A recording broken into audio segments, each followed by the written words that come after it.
In a strong push against land-related corruption, Assam Chief Minister Himanta Biswa Sarma has vowed to take strict action against those involved in land scams. During his visit to Kosutoli in Sonapur on May 14, CM Sarma announced that brokers facilitating illegal land occupations will be arrested under the National Security Act. The Chief Minister emphasized that while genuine land occupants are willing to vacate encroached areas, it is the brokers who are instigating them to return, forcing the government to adopt a tough stance. Reaffirming his political commitment, Sarma declared he would contest future elections from his home constituency, Jalukbari, and follow any decision made by the party leadership.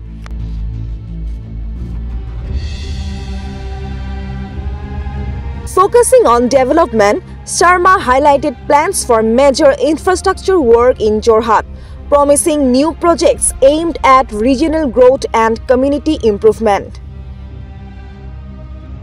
On the law enforcement front, he also announced that construction of a new police battalion headquarters will begin in the next 6 months in Kosutoli, Sonapur, an initiative expected to enhance security and governance in the area.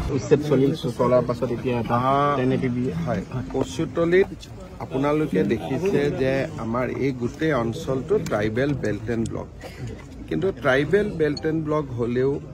দুটা নিয়ম আছে belt and ব্লকটো গঠন হোৱাৰ আগতে যিসকল অজনজাতীয় লোক আছে তেওঁলোক থাকিব পাৰে কিন্তু বেল্ট এণ্ড ব্লক গঠন হোৱাৰ পিছত নতুন মানুহ আমাৰ ইয়াত আহিব নোৱাৰে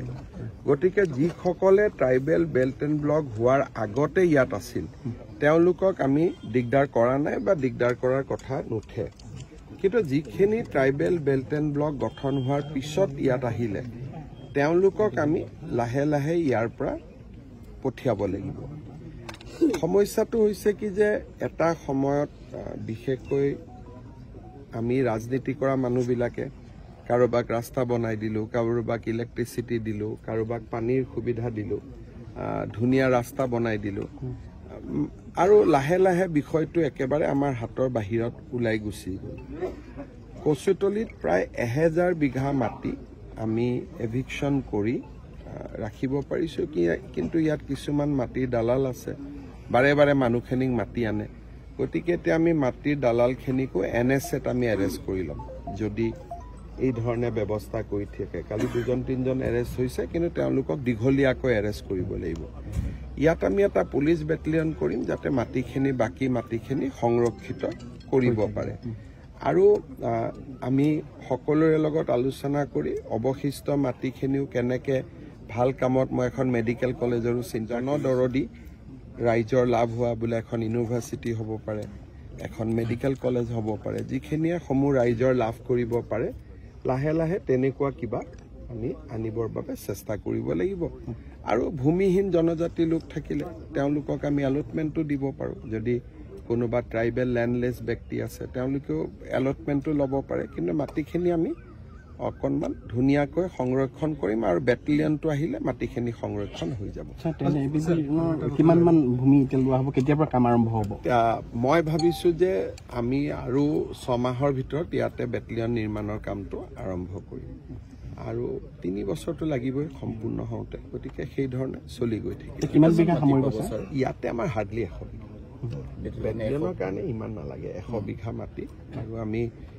মাত্ৰ 100 বিঘাই মাটি লম তাতকৈ বেছি লম স্যাৰ স্থানীয় ৰাইজৰ অভিযোগ আছে যিসকলক উচ্ছেদ কৰা হ'ল তাৰে কিছু সংখ্যকে আঁতৰি গৈছে কিন্তু যথেষ্ট ইয়াতে আছে কিছু সংখ্যকে মছজিদ এটাৰ কেন্দ্ৰ কৰি আছে কিন্তু কেছটো শেষ হৈ যাব আমি মই এডভোকেট জেনেৰেলক কৈছো কেছটো শেষ কৰিবৰ কাৰণে মানুহখিনি যাব খোজে মাটি দালাল কেজনে মাটি আনে গতিকে মই ভাবো যে আজিৰ পৰা তেওঁলোকে গম পাব যে চৰকাৰ এটোত কঠোৰ আৰু আমি কেতিয়াও পুনৰ বহিব নিদিও আৰু এই ক্ষেত্ৰত কিবা বাধা হলে আমি তাক মোকাবিলা কৰিম কিন্তু যদি এই মানুহবিলাক ল্যান্ডলেস হয় যি জাগাৰ পৰা আহিছে আৰু যদি প্ৰকৃত ভাৰতীয় নাগৰিক হয় তেওঁলোকে দৰঙৰ পৰা আহিছে নগাঁৱৰ পৰা আহিছে তেওঁলোকক আমি নিজৰ ঘৰৰ জাগাতে মাটি দিব পাৰো যদি ল্যান্ডলেস হয় নতুন জায়গাত আহিব নালাগে যদি ল্যান্ডলেস হয় ভাৰতীয় নাগৰিক হয় আমিতো মাটি দিয়াত অসুবিধা নাই কিন্তু দালালৰ চক্ৰত তেওঁলোক পৰিব নালাগে কিছু অঞ্চল এতিয়াও আছে স্যাৰ যিবোৰ উচ্ছেদ কৰি লম অকনমান কি হয় উচ্ছেদটো কৰি কিবা এটা কামত যদি ব্যৱহাৰ কৰিব নোৱাৰো আকৌ উচ্ছেদ কৰাৰ পিছত মানুহ আহি যায় গতিকে ধৰি লওক এটা ফিচাৰীত মাছ আছে আপুনি মাছটো উলাব পাৰে কিন্তু যদি খোৱা মানুহ নাই বিক্ৰী কৰা জায়গা নাই তেলে কি কৰিব সেইকাৰণে এখিনি আমি হিচাপত ধৰি ৰাখিছো কিবা ভাল সৰকাৰি আঁচনি আনিলে কাৰণ ট্ৰাইবেল বেল্ট এণ্ড ব্লক ইয়াত যিকোনো আমি কৰিব নোৱাৰো ধৰক এখন মেডিকেল কলেজ আহিলে এখন ভাল ইউনিভাৰ্সিটি আহিলে ৰিং ৰোডটো আগেদি যাব গতিকে যোৱাৰ লগে লগে ইয়াত ইউনিভাৰ্সিটি হ'ব পাৰে মেডিকেল কলেজ হ'ব পাৰে ইঞ্জিনিয়াৰিং কলেজ হ'ব পাৰে সেইকাৰণে ভাল আঁচনি আহিলে উচ্ছেদ কৰাৰ আমি ৰাখি থৈ দিছো গোটেই মাটিখিনি আমাৰ নজৰত এটা এটাকৈ কৰি গৈ থাকিম For more updates, keep watching D Northeast.